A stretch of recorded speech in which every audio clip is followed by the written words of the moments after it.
Hi, I'm Anthony Alder from Alder IP, and welcome to another episode in the IP series. Today we're going to be talking about people becoming a brand in themselves.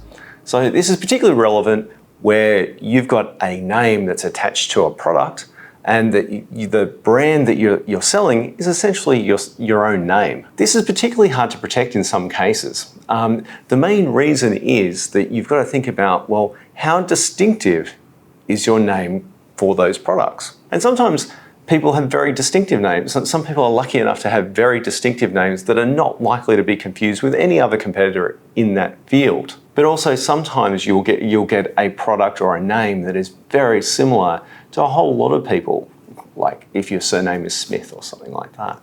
That is very hard to protect. So quite often, sometimes what we'll do with those sort of things is incorporate a signature into the brand. And if you have a signature, you can then trademark the signature. So your brand and your signature are all protected. This is particularly relevant if you're selling books and the books are branded with your own signature or your own name, particularly if it's a nom de plume, where you're actually invented a character per se for yourself to write the books. If you look at J.K. Rowling's, she protects her own name. She also protects the characters in the book through trademarks. So you've got a combination of ways you can protect that kind of brand. And particularly, you can protect it through trademarks or copyright. And they're the predominant ways to do it. If you go for a trademark only protects the brand associated with the particular goods that you've designated. Copyright stops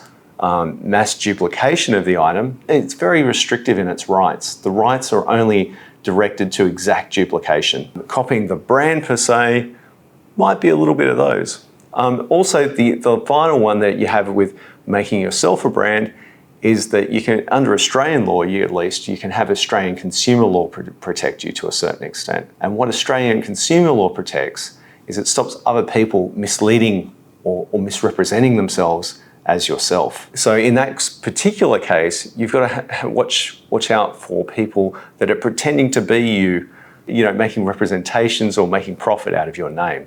You sometimes see this on Instagram or Facebook where people are riding off the coattails of somebody else. And you can complain to those social media outlets about that. But I'd strongly recommend you talk to a lawyer before you file a complaint in that nature. I hope this has been really helpful. And if you need any more information about becoming your own brand for your own product, please feel free to contact myself or the team at Alder IP, and we're more than happy to help. Thanks.